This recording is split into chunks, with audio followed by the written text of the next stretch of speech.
وأصحابه وأهل بيته وأسلافه وخلافه. أما بعد. Welcome back to our session. Sorry about yesterday. I really couldn't make it yesterday. My foot wasn't agreeing. Some pain wasn't agreeing with me yesterday. Be that as it may, we continue, inshallah. So I hope it didn't put off anybody. So let us go. From ayat 15. This is the fire which you used to deny.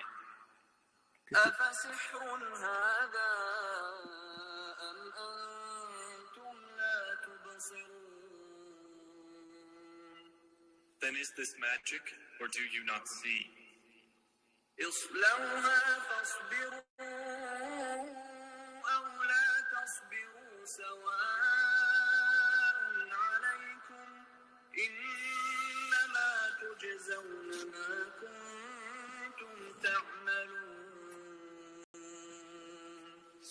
Enter to burn therein.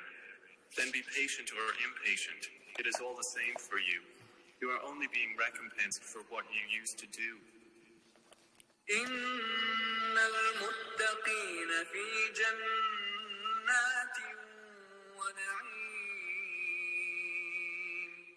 Indeed, the righteous will be in gardens and pleasure. Okay. So from 15, Allah get very rhetorical with them. Because remember, in the past, all the prophets were told that their message was sorcery. Okay? That they come to mesmerize the people, and they came to fool the people with magic, cheap magic. So that any miracles that happened, they could have easily said that it was magic. They just denied it. Okay, so Allah says, is this then sorcery or magic? So when the people who deny, and us too, we will witness all of this. When the reality faces us on the day of judgment, it will be told to those people who deny, is this not the magic? It was a real kind of rhetorical mess up. Is this not the magic? Is this not then sorcery? So look at this chastisement that you are seeing. Just as the prophets had said before. Okay, just as the prophets from Noah, and if you notice, this is not just Prophet Muhammad. You can say, okay, we don't believe in what the Prophet Muhammad say. Okay, hands up. You don't believe what the Prophet Muhammad say. Okay, what about what Moses said? What about Abraham said first? What about Moses? What about Noah? What about Ad? What about Thamud? All of these people told you the same message that the Prophet ﷺ came. So this is why we as Muslims say that we are not the only Muslims. And this is something that we have to be careful about. We are not the only Muslims. Okay? There are Muslims in that went before us. Right? Went before us. But they had different laws, different Sharia. What do I mean? Some pray 2, some pray 3, some pray 5. Okay. At one time, alcohol was permitted. Right? In another Sharia, it was restricted. And in another Sharia, it was banned. So they had different laws because remember, in the beginning of the dawah of the Prophet Muhammad Sallallahu Alaihi Wasallam, the Prophet didn't just come on the scene and say, hey, you Arabs, stop drinking, stop chasing women, stop doing this. No. He came and preached to them about the oneness of Allah. Okay? And people used to be going to the prayer drunk. People used to be going to the, you know, the little tipsy, some of them. Some of them used to go there, you know, they drink a little thing and then they go. You know, and then Allah stop it because he said, do not do that until you know what you're saying. Because when you're drunk, you'll say anything. Okay, until the laws came to end alcoholic drinks, wine, anything that cloudy the mind. So it include marijuana, cocaine, any drugs. Okay, unless of course if it's a drug for medication, that's not what we're speaking about. Okay, because we all know that they use cocaine in your teeth to extract it. Okay, that's not what we are speaking about. Okay, we are talking about people, you know, who take this for fun or for pleasure or to get high or for some reason other than a medication. So when the reality hit us and hit those people, they will see the full chastisement, okay, happening. They'll witness it, and then it will be said to them, is this then sorcery? Look, is that sorcery? All those who went before said it was magic. All those who went before say sorcery, that this thing will happen. And look, it's in front of your eyes.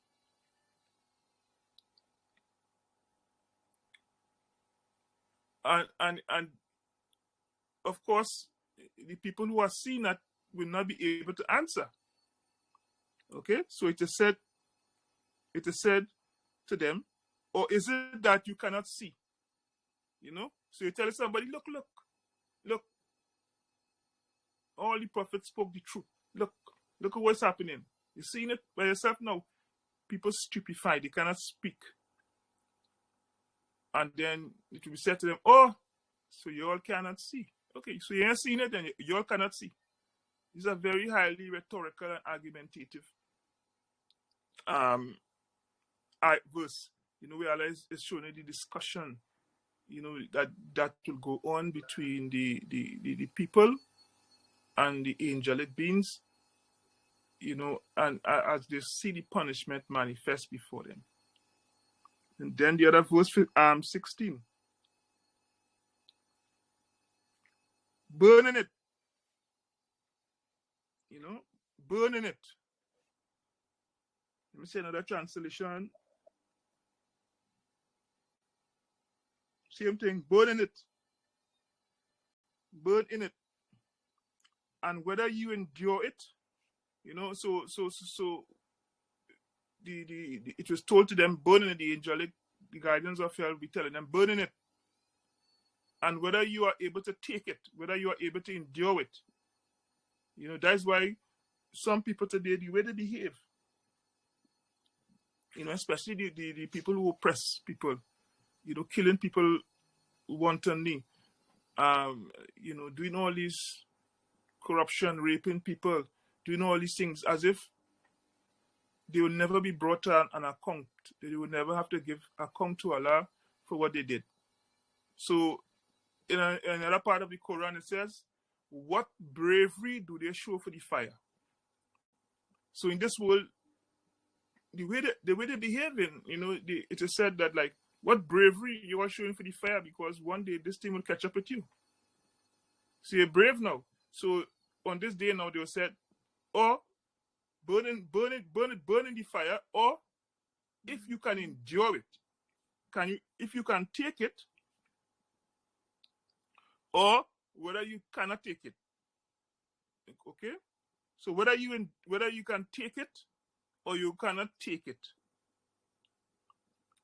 Which means that your endurance and your anguish, you know, and disappointment with your own self, whether you can handle it or you cannot handle it, this is what is going to happen. And not only going to happen, but will happen at that point in time. So he said whether you can endure it or whether you cannot endure it, it will be the same for you. This is Allah speaking to them. It will be the same for you. No mistake. So it is irrelevant that you can endure the fire or you cannot take it. It's irrelevant. That point in time, all those things irrelevant. Because the time for mercy and all that forgiveness and all that has passed. It has gone. So whether you can endure it or you cannot endure it, take it. It is all the same for you because nothing is going to change. It is no use. Even if you can handle the fire, let me say somebody say I can handle the fire. So if you can enjoy it, all right. Somebody say I cannot handle the fire, or you cannot handle it, all right. Nothing changes. You are only, listen to this, you are only being requited for what you used to do. You are only being paid. Come like you do a job. Okay, I'll give you a contract, which is the deen. Deen also mean contract. Also mean a way of life. It also mean a judgment. He gave you this thing to do. And because when they give somebody a judgment, they carry it out. So that way, the carrying out is what is called a way of life. Right? Deen is a way of life. Islam is not a religion. It's a deen. It's a way of life. So you carry out this way of life in this particular way. And it is also a judgment in the sense that it is something that he chose for you. This is what I want, and this is what you should do. This is my judgment for you on the planet Earth. Children of Adam, this is what I want you to do. It's a judgment. So, carry on your life. Do what you're supposed to do. Right? And then now, you will be paid for what you do. Okay, so if you do a bad job, your expectations will be low. If you do a good job, your expectations will be high. So he said it is payment for what you used to do. Okay, so here is really a manifestation. Okay, the punishment you get in here is really a manifestation to the seriousness of you breaking Allah's commandment, of you not living your life according to the deen.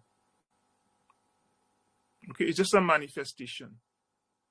So wherever you see there, is your own hands have sent that before. Okay, this is not somebody oppressing you.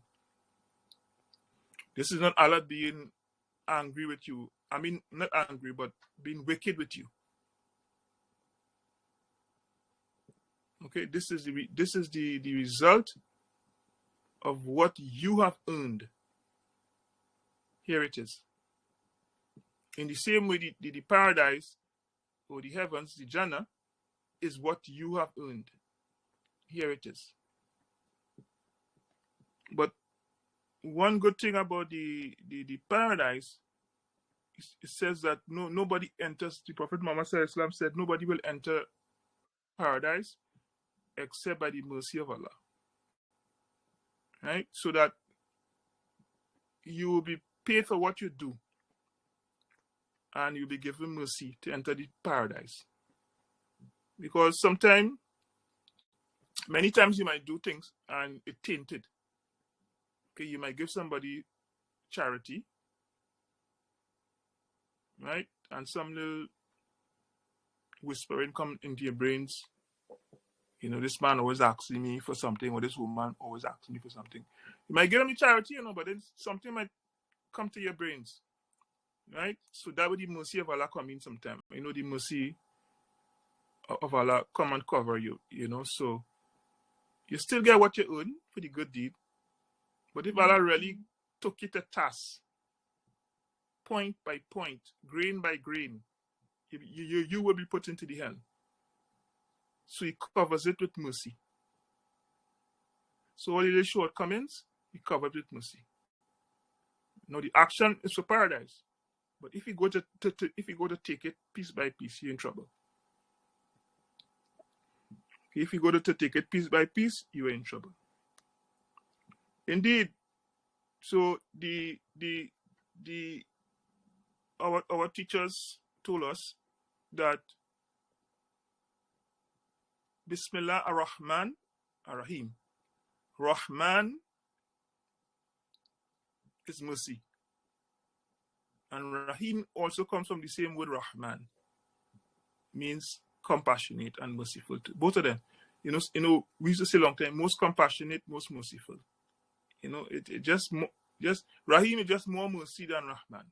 Put it that way then. Now, our teachers used to say, well, I don't know if they got it from their teachers, but what they used to say is that the mercy of Allah is for everybody in this world. Whether you are Muslim or non-Muslim, the rain fall on you, the sun, you benefit, you get wealth, you know, you have children, a lot of good things happen to you in this world. Okay, and you are open to the mercy of Allah. Being guided to Islam is part of the mercy of Allah. But in the next world, what they call the hereafter, in the hereafter, the Rahim, okay, is only for the believers. Okay, so the most merciful Rahim will be for the believers. But in this world, everybody get Rahmah. A level of mercy, everybody get it. But a special mercy is reserved for the believers in the next world. And by means of that, they are able to enter the paradise. So that is why, you know, some Muslims will say, boy, I worship in Allah since I'm small, or I worship in Allah since I become a Muslim, and I still poor, and this, or something happened to me, or this and that. And a lot of times that, you know, everybody, Allah has portioned out their wealth, the amount of rice you will eat to the grain, the amount of meat you will eat, the amount of air you will breathe. Allah has prescribed that for you. And when that comes to an end, that point in time, you will die because you have no more provisions for you. Okay, as long as you live, even if you're poor and you have no food, you might not have food today, but you might have food tomorrow. All that is part of the decree. But when no food at all is there to sustain life, that's the point you die. Because you have nothing else for you. Allah didn't decree nothing else for you. So it is part of His mercy that He overlooks our deeds. And then He says, indeed, the God-fearing will be the garden of bliss. You know, all this hells and doom. He said, change the discourse now, we change the talk. He said, indeed, and he started off with truly, no doubt. Indeed, the God-fearing will be amongst garden and bliss. Well, this is important because sometimes it is difficult to for these things to be understood in a real way. Okay, as you're looking at the sun, okay, that is how you have to develop your faith. Okay, that the fire is real, the garden is real, the reward is real, the punishment of hell is real. All of these things. So it takes time for you to build up on these things. And one of the easiest way to do it, to me then, one of the easiest way to do it, because I do not, again, look for evidence for the hellfire or for the paradise. I do not look for that kind of evidence again. Long time ago, when I first became a Muslim, I was trying to get the evidence for it, and you're checking books, you're checking scripture, you're checking people talk. But if you look at it, I came to it a different way. And the way I came to it, first is, who is the person that brought this message? First stage, Prophet Muhammad, peace be upon him. What did he claim? He claimed that he was the messenger of Allah and the last prophet. So let me examine his claim. Is he what he said is truth or false? And he also claimed that he brought a revelation from God, that God told him X, Y, Z, and this is what it is. This is the Quran, which we are studying here. So you investigate that. Okay, so once your heart is at ease that the Prophet Muhammad indeed is the messenger of Allah, and that the message he brought is from Allah, and that Allah is one. He has no partner and all these different kind of thing, right? Once your heart is at ease with that, then it is easier for your heart to be at ease with the other things like angels and hellfire, because all of these things depend on what the prophet say. Hellfire depends on what the prophet said. Okay, whether it come in the revelation or not, the prophet said that this is what Allah telling me, we'll have hellfire. So it will come in through him. Like garden, punishment at the grave, all these different things that we hear about. Right? If we confirm that the Prophet Muhammad is a true prophet, then what he has said is truth. Okay? If he's a false prophet, then what he has said is false. Okay? And then all we could go home and drink red sea drink, solo, and eat some roti and doubles and thing, and enjoy yourself. But if what he said is truth, then we better listen to what he's saying. So that is why it is necessary that the man who is bringing the message, Allah protects him from doing wrong. Okay, Allah protects him from doing wrong because he is an example. So that is why Allah gets really upset, even the scriptures that went before, right? For people who try to humiliate the prophets, for people who try to make the prophet out as liars. In the Bible, we see some children, according to the biblical account, we saw some children was taunting Elijah. Because he had a bald head. And those have been making fun of him. And they said, and he was walking up the road. They said, go up your bald head, like disrespectful now. And it said that some animals, some bears came out of the forest and ripped them apart. Okay, to show that it is not, I don't know if the story is true or false, but I just related what they say. And that shows the level of respect that you are supposed to have for the prophet. And even the Christians will tell you, touch not the Lord's anointed, nor do his prophet no harm. It is there. And it's all and Islam confirm all those things.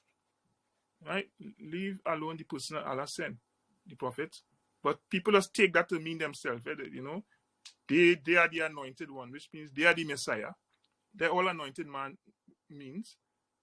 Or they are the Christ, and they are, and on top of that, they are prophet. There's a prophet too. So that is it. Touch not the anointed, nor do your prophet no harm.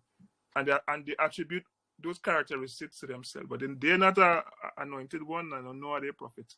But they put themselves in that shoes in order to show you, don't do me no evil, and do me no harm, because it will come back at you. Basically, is what they're trying to say. So Allah says that the God fearing will be in the garden, and not only in the garden, but they will exist in a state of bliss, ease, comfort. Okay, and we can't have that on earth. There's no paradise on earth. Some people, they go to a rich man's house and they see all the luxury, and they say, wow, subhanallah, this is paradise on earth. But that same man who live in there, or woman who live in there, right, they depressed. Some of them half crazy, when you taking drugs, they unhappy. You don't know. But to you, it's paradise on earth. Right? So there's no really paradise on earth. In the paradise, everybody will be in bliss. Everybody will be happy, and everybody will be at ease. It will be just cool runnings, as the Jamaicans say. Okay, so let us continue.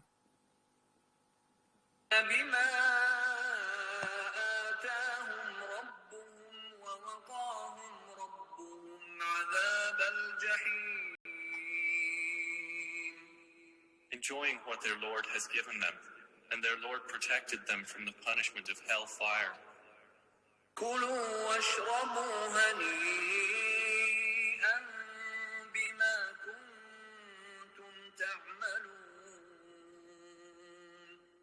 They will be told, eat and drink in satisfaction for what you used to do. متكئين على سرر مصفوفة وزوجناهم بحور عين. They will be reclining on thrones lined up, and we will marry them to fair women with large, beautiful eyes.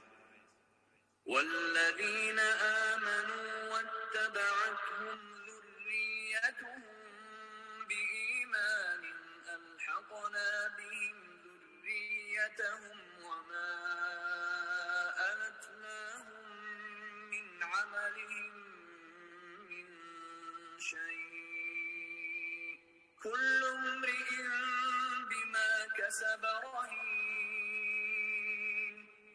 And those who believed and whose descendants followed them in faith, we will join with them their descendants, and we will not deprive them of anything of their deeds. Every person, for what he earned, is retained. Okay. So then Allah gave us a description of the Jannah. They will be rejoicing. They will be happy. They will be in delight in what their Rabb has given them. So they'll be happy with what Allah has given them. They'll be happy with the good things of the paradise. It will not be a cause for sadness. And that their Lord have shielded them from the chastisement of the fire. And that their Lord Allah has put a shield around them so that they will not taste the fire. Okay, and that shield is part of Allah's mercy. Right? So they will be rejoicing, they'll be happy. And they'll be happy of what they found of the paradise. And what they find is that the truthfulness of the prophets who said that this is what the believers will enjoy. The confirmation of the Quranic verses that says this is what you will enjoy. And that the promise of Allah is real. Because Allah says he does not break his promise. Okay, Allah said he does not break his promise. That is why every year I have to tell people for Ramadan. They say for Ramadan, the devils are tied up. The jinns, evil jinns, are tied up. Or they say shaitan. Okay, but this is not what the Prophet said. He said the shayateen, plural. the devils are tied up, not Mr. Shaitan himself. Why? Because Allah promised him that he will not pass judgment on him until the day of judgment. So if Allah promised Shaitan that he will not move an act against him until the day of judgment, how can he tie him up in Ramadan? And secondly, this shows that Shaitan is not so powerful to be in 3 different places at the same time. He has workers. And these workers are described with his name. Shayateen means Satans or devils, plural. And these devils are the people who work for him. Okay? So as a jinn, he can move very quickly, yes. He can traverse over time and space quickly, yes. Okay? But he's still a human being. I mean, he's still a jinn, he's still creation. Okay? He's not Allah. Wherever you are, Allah is hearing and seeing. Shaitan has minions, he has jinns who work with him. And these are the culprits that are chained on during Ramadan. So if they are chained during Ramadan, it means that Shaitan have to go out and do that work for himself.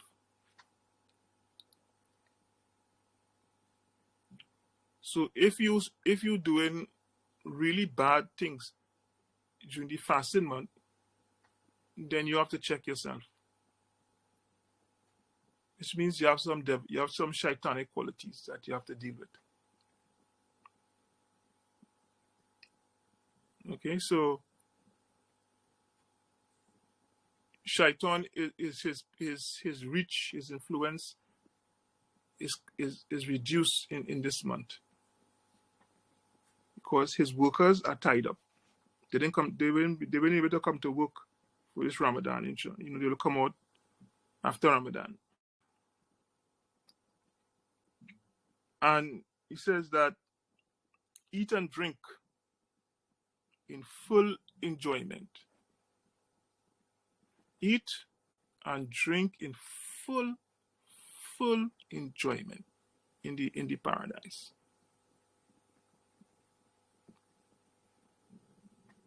Okay, so although we will live a different way of life, we will still be having sustenance.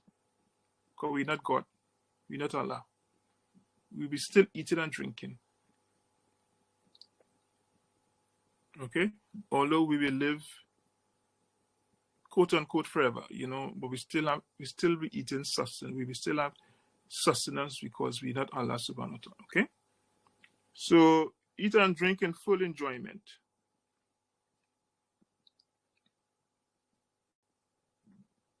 And it will be a reward for what you used to do. So all of the enjoyment that is coming your way in the paradise, okay, all this enjoyment that is coming your way in the paradise is because of what you used to do and whatever mercy it attracts from Allah. Now, you hear a lot of people will say, you know, religion is just promising people paradise, but the suffering in this world. Not Islam. Islam have nothing to do that way. We don't think like that. Right? We ask Allah for the good in this world and the good in the next world. We want the good of this world too, as Muslims. We want the good of this world. If you can afford it, and you don't need a bicycle, buy a car. If you can afford it, you get a luxury car. Right? The things of this world is just to make the world easier for you to deal with. But we don't, as Imam Ali said, we master the life of this world, We do not let the life of this world master us. It is called Zud, Z-U-H-D, where they can have all this wealth. They can have all nice things. But those things don't control their heart. So the problem is not having these things. The problem is, will you allow these things to control you? Will you become slave to your nice car? It's so nice you don't want to pour people in the car. It's so nice that you see our sister struggling to get home and you won't stop for she to come in the car to drop she home. Because your car so nice that you can't use it to give dawa or to carry people for dawa, or to just carry people to feed the poor, or just to help somebody. So we don't let the things of this world master us. And nothing is wrong if you want a nice house, nice car, nice wife, nice husband, good children. Nothing is wrong with those things. Okay. Those things are part of life. And we ask Allah, Rabbana Atina fi dunya, oh Allah, give us good in this life. Give us hasanat, good in this life. Wa fil akhirah, and in the next life. Hasanat. Give us good also, hasanat, in the next life. So you wanted both sides. We don't just want it here. I have nothing over there. And we just want it over there, and we have nothing here. You wanted both sides, double barrel. And Allah said, ayah 20, they will be reclining. They'll be chilling, as we will say, on couches that are arranged. Even how the couches are arranged, how they set the scene, the couches. It's for your relaxation. Okay, when I say the arrange, the whole place will be orderly, in order for your comfort. And we will wed them,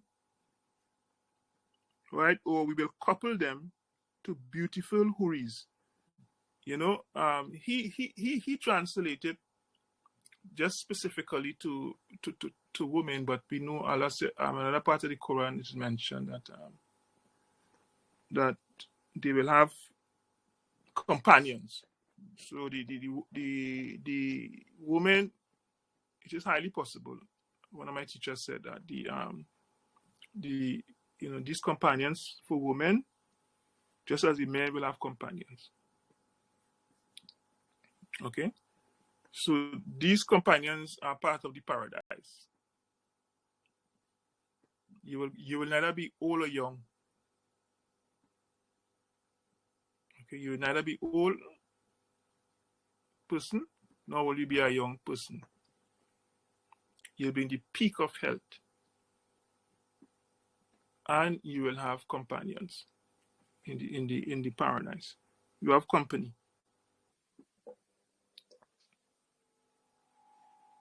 Another 21, he says, and those who believe, and as for those who believe, and whom we made to be followed. Okay, so as for those who believe, and those who follow them, those who follow those who believe, okay, by their descendants. So for those who believe, and they were followed by their children, by their descendants, their grandchildren, their great grandchildren, their great grandchildren. After we have gone, all of these people Allah speaking about. Okay, that if these people follow their great grandfather, or follow their father, or follow their grandfather, or follow their grandmother, or their great grandmother, in doing what is right, in faith, right? In faith. So you follow your people in faith. So it means that for your children to follow you in faith, you should be practicing the faith also. You should be an example, so that you will not misguide them. You teach them the proper Islam, you teach them the proper things in life, proper behavior.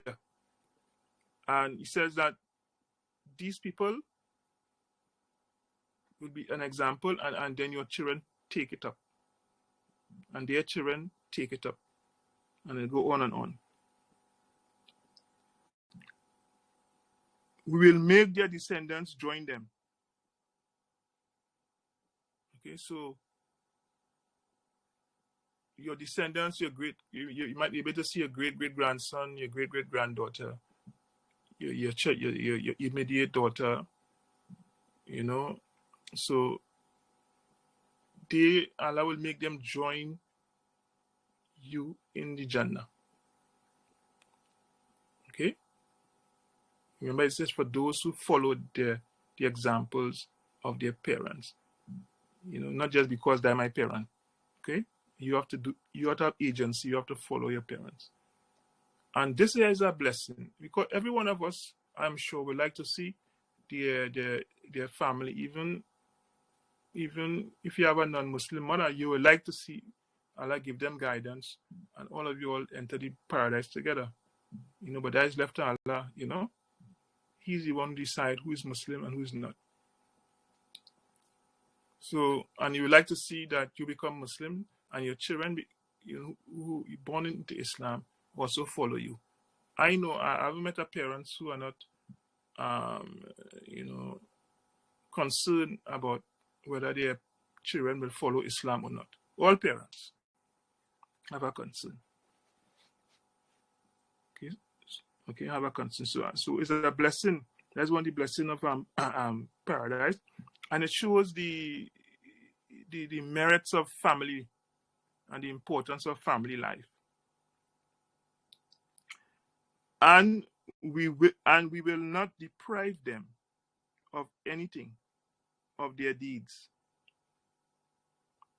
Okay? Allah says that He will not deprive the parents anything of their deeds. Okay, so no, Allah didn't mention the deeds of the children. Listen, the children, because just by following the parents, they benefit from the what the parents did. Okay, because your parents try to teach you Islam and you follow up, yes, but you might fall short. And Allah say that, you know, just the mere fact that the parents put out this concern, okay, and perhaps you didn't live up to it in the right way, but you're a good Muslim still. The children will also benefit, and this is deep. You know, it shows the importance of family. And in the formal law of Moses, in the Torah, the Sharia of Moses, children who disobey their parents, the Bible said you should take them to the gates of the city and stone them to death. This is how serious it is. Okay, so if he was born under the Sharia of Moses and is a bad child, sorry for you. Okay, this is how serious it is. This is what they relate. Okay, that under that Sharia, okay, this is what happened. You know, they just tell we Muslim is this, and if you read the Bible properly, you will see. Is that they was very they were very serious. The Sharia was more serious than our Sharia. Okay, and so the deeds of the parents will help cover the deeds of their children. And then Allah take you out of your comfort zone and said, every man is subject, or every person is subject to what he has earned. So it's not a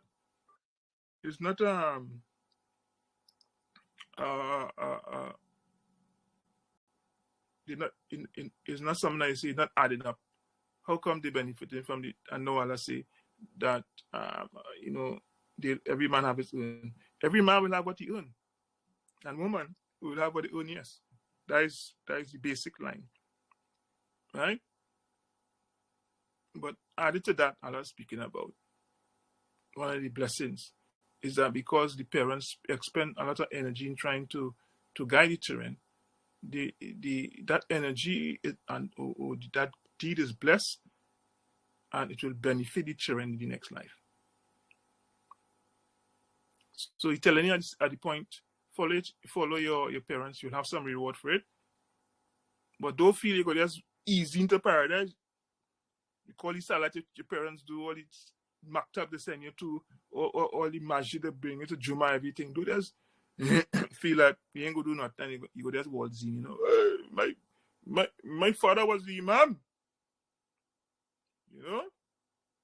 I's the imam's son, I's the imam's daughter.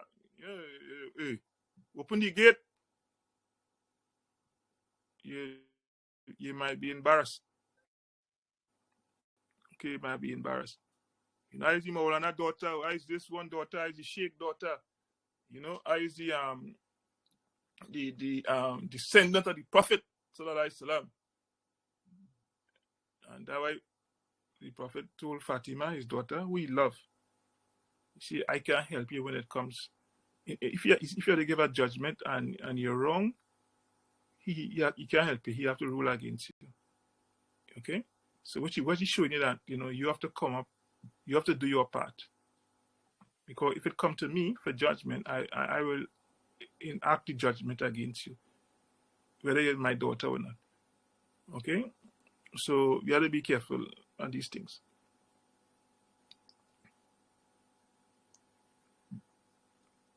And we will supply them with fruits and meat as they desire. Which means that we will enhance for them. We will, you don't have to make no groceries. Everything is provided. You don't have to pay no VAT or nothing like that. Okay, everything is provided for you. Once you desire it, it's there. Chuli mango, starch, roasted barbecue. No Shahid is a food specialist. He will like all these things. You understand? So wherever you desire, Albik, all them things will be there for you. Chinese style, Russian style, Indonesian style, Creole rice, all the things, whatever it is you desire, you will have it. Okay, so you just have to desire it, and you will have it. And all of these is part of the blessings of the paradise. We continue.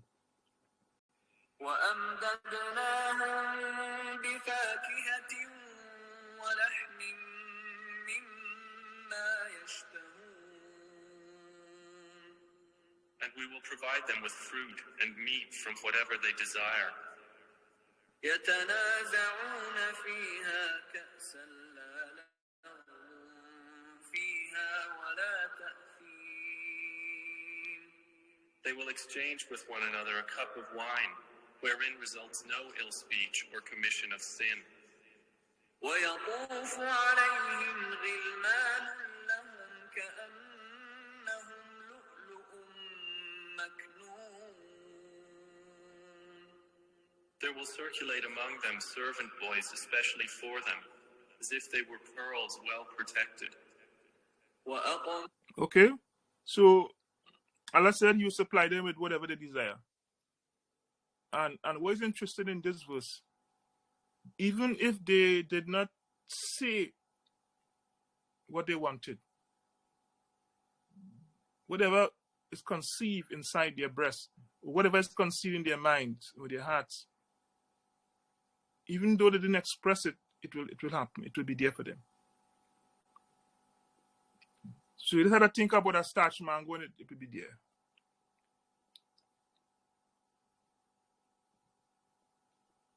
Okay, so it's not just okay, I want this, I want that. Even your unexpressed desire and your expressed desire, it will be manifest and will be catered to. And they will pass they will pass to one another a cup. Okay?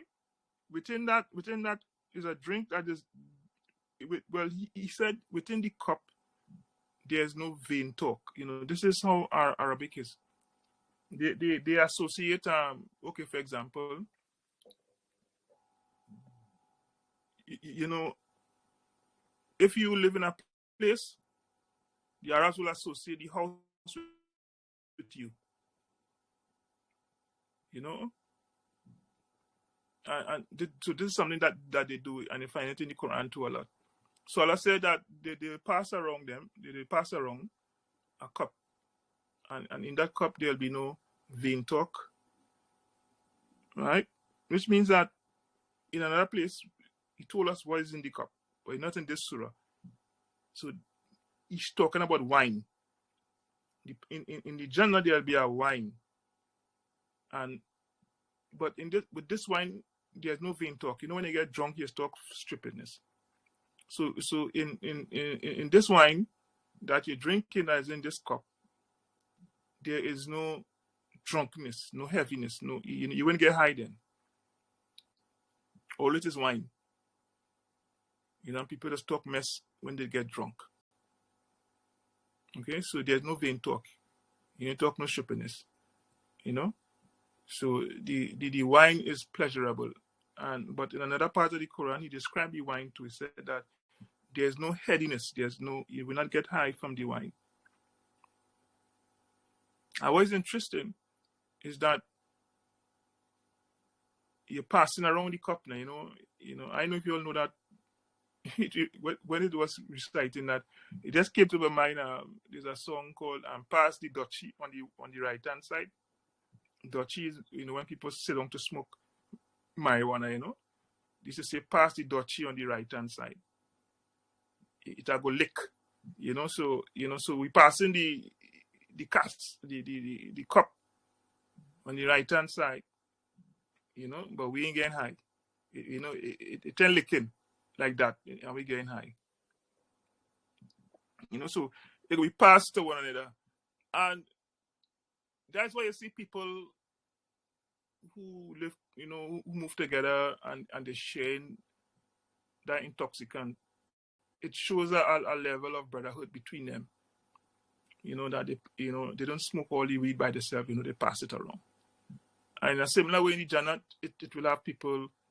The bonds will be so strong that you drink and you pass it. Same cup. So you don't worry about anybody dribble or anything. Don't worry. The cup will pass from one person to the next person to the next person. And it will not, and people normally do that when they sit down to drink or they sit down to take drugs. You see me when you go in the rum shop, right? You buy a rungs. And here what they call it, a rungs for everybody. You buy a rungs. But this rungs here, we have, it is not an individual something for you to drink, but it's something that you drink and you pass it on. You drink and you pass it on. It shows the camaraderie. It shows the strong relationship that the people will have. And they say, this wine, there's no vain talk, nor is there cause for sin. Which means there's no cause for drunkenness. When you get drunk, you sin. Because you see all kind of things that you don't mean, or you say things that cause problems. You're not in your right state of mind. Because the paradise is enough height. You're in bliss. One more head you want. You're in bliss. Everything there for you. So you want to get drunk on top of that? No. Right? So there's no sin in it. It's not like, and this tells you that this wine is not like the wine on the earth. It has the name of a wine. It has the name wine, but it's not the wine of the earth that we are accustomed to. And round about them, there'll be young people who, waiters, and this to show you how people's mind can be evil. Some people read this verse, right, especially in the West, that around them will be young men, right, of their own, right, like you're familiar with, and they read into that homosexuality, that in the Jannah, the Muslim will have young boys sexually. How you can read that into that? You had something wrong in your brains. When you go to a restaurant and you have these young waiters, in French, just call them what, garçon, right? Just think about the garçon, the young man who just be in the restaurant giving all doing the waiting, okay? Okay, in French upper class restaurant, right? You have these garçons, and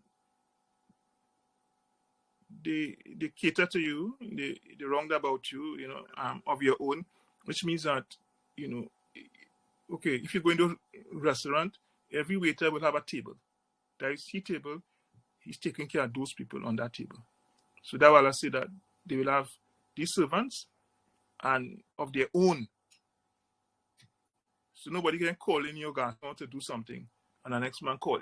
Even in this world, your waiter is your waiter. That way you just tip him when you go. You make sure everybody, is everything okay? You don't want anything else? It's the same way. So we'll have these people, these young waiters. But they mind into homosexuality, so they see homosexuality in that. Right? And he said that these young men are men of paradise. Young men of paradise. So they like hidden pearls. They are delicate. They look so immaculate. And you know how these waiters look in this posh restaurant, very clean and posh, and in a similar way, the garçon in the Jannah, they will have that proper look. You don't want nobody feeding you food, bringing food to you and they're looking scruffy and the nails dirty and the chewing gum and talking to you. No, they'll be proper. Okay. And he said they'll be like pearls. Okay, so you know that pearls are very expensive. It is found in a shell. So he said they will be like hidden pearls. And the pearls that in the shell is hidden. Okay? And it is preserved. So the pearl in the shell is better than the pearl outside the shell.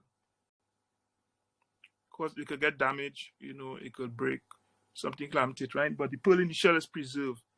This is how these young men of paradise will be, these waiters. Okay? They'll be like guarded pearls, why could look at that? They'll be, perhaps giving off a nice light, and looking that kind of way, All that come in my mind is they are proper.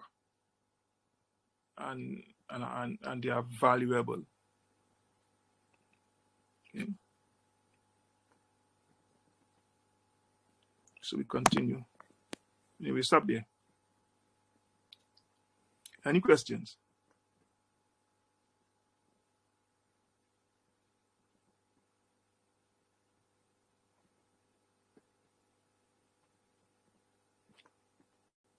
Any questions, anyone? Or shall I do one more verse? So that you're having enough time for one more verse at least. Okay, let's do one more verse. And square it off, inshallah.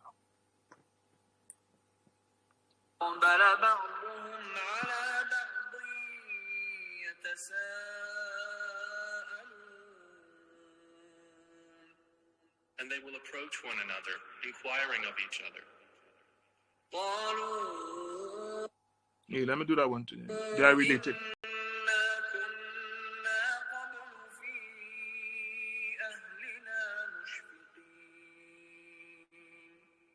They will say, "Indeed, we were previously among our people fearful of displeasing Allah." Okay, so of course when you relax, you're getting good service, clean people attendance to you, and whatever food you desire, passing around the drinks. You know, it's a nice atmosphere. When people in that kind of atmosphere, you start to talk now. You start to chat now because you relax.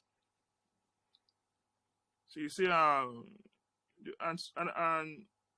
some among them will turn to one another, questioning each other. You know, of course, you might meet somebody who lived long time before you or after you, one of your family, and you know how things was, and you talk, you discuss things, right? They ask one another about how they were. This is what Jalalain said. They ask one another, the man who did this tafsir that we are doing. They ask one another about how they were in the past life and what they have now attained in their delight and acknowledgement of the grace of Allah to them.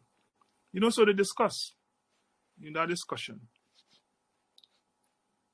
You know, you're catching up then, you know. You know, what going with that? Hey, what happened to this person?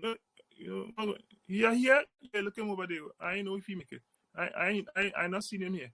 I ain't seen she here. You know, you have a conversation, right? And then they will kind of intimate, like tell each other, you know, in an intimate way, that indeed before all of this, amongst our families, which means, as Jalalain said, families in this world, we used to be anxious. You say, boy, girl, before this, all of this, I used to be real anxious. I used to be worried about if I'll make the Jannah, if my children make the Jannah, anxious about, about whether Allah, they will suffer chastisement from Allah, or if Allah will have mercy on them. They're anxious. And this is a good way to, as a Muslim, you should be. Imam Abu Hanifa said that the Muslim is between, like, he's in between. He's not always negative, nor always positive. He's in between. You hope. You hope that Allah will help you, and you have hope. You don't go through life as you're doomed. Boy, doomed for hell, boy. No. Have good thoughts about Allah. Or you just too relaxed. Don't take on that, man. Allah go forgive that, man. You can't be too laissez-faire. Too easy going in some things. So you must always be kind of, as Abu Hanifa said, between fear and hope. And this is what Allah is mentioning here. Okay, they were anxious. It's a nice word. It's a nice word to describe that state. You're anxious. You're not neurotic, going crazy. But you're a little concerned, because you're not a self-righteous person. You're not supposed to be self-righteous. That you feel that you make about 5 Ramadan and you make Salat, you make Hajj. I good. You don't rest on your laurels then. You don't feel lies enough. And this is the right attitude to have as a Muslim. We hope that Allah will help us and help us and our families and our friends to enter the Jannah. And we fear that, that the negative aspect of us will overcome us. This is very important, and the Quran describes it. I like this explanation though about being anxious. That is a nice word to describe that state of mind. As a Muslim, it keeps you humble, which is very, very important. As a Muslim, you're supposed to be humble. For those who feel they're already in paradise, I wish them luck. I wish them all the good. To some of us feel we're already in paradise. And some of us feel that there'll be nobody else in paradise but yourself. So who you go pass the cup to if it's just you alone there? Who you go talk to if you're alone there? So, this is the attitude, and it is said that this surah does fix your mind, bring it back on course. And that's what the Prophet says. Let me recite it in Maghrib. At that stage, people are more reflective about their life, about the night, the day they was working, and they listening to what Allah say now. So that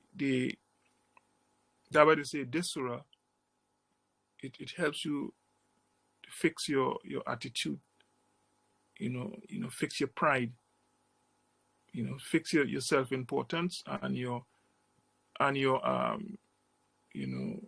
self-righteousness. Okay? Because they told the Prophet Sallallahu Alaihi Wasallam one time, why are you getting up and praying and doing all these extra prayer? Didn't Allah promise you paradise? He said, yeah. In one narration, he said, shall I not be a grateful servant? I mean, he's grateful to it, so he pray and he worship Allah. And in another narration, I read that no one enters the Jannah but except by the mercy of Allah. None of us enter the paradise except by the mercy of Allah. It's a mercy of Allah that we enter the Jannah. So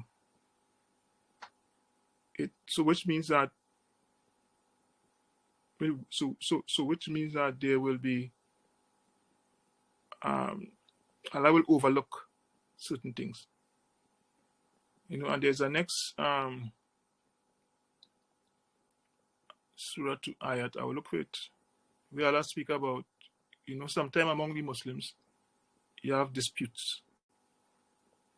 People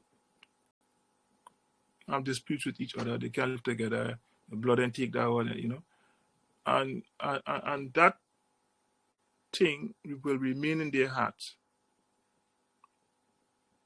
And then Allah will remove it before they enter the Jannah.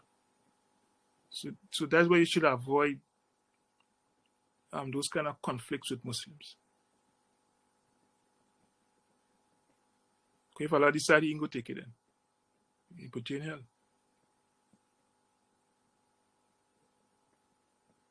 Okay, so that is and it's these conflicts that destroy Islam historically, and these kind of conflicts that we saw Sahabas fighting Sahabas after the death of the Prophet. These companions fighting the companions, his followers fighting followers, and it's always nobody really can defeat Muslims. Muslims defeat their own selves. We are the munafiqeen, the hypocrites, right? They undermine Islam. Some of them were even spying for the Quraysh. Some of them were fighting secretly against the Muslims. And we have that today. You have Muslims, selling out Muslims. You have Muslims organizing with people to kill Muslims, not just in Trinidad, but on the world scene. Right? You have big countries doing that. Like this country, the UAE. Imagine they sending money to an organization in London here, right? And this organization, they funding this organization, and this organization purpose is to be anti-Islam. And they're funding these people. They're sending funds and they know the activities of these people. And if you go to them for some money for dawah or for hospital or to help build a masjid for activities, they won't give you. But they will actively fund things to undermine Islam among non-Muslims. So we have all these different things amongst us. Right? Because it have different reasons. Some people for the life of this world. Some people they lose their status, so they try to create trouble.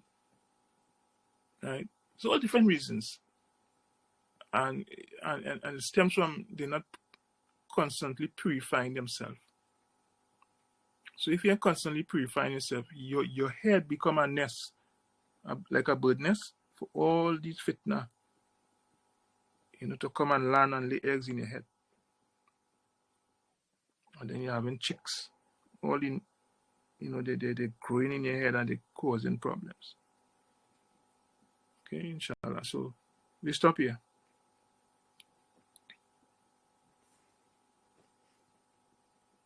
Any questions? We'll close off here, inshallah. So we stop on 26.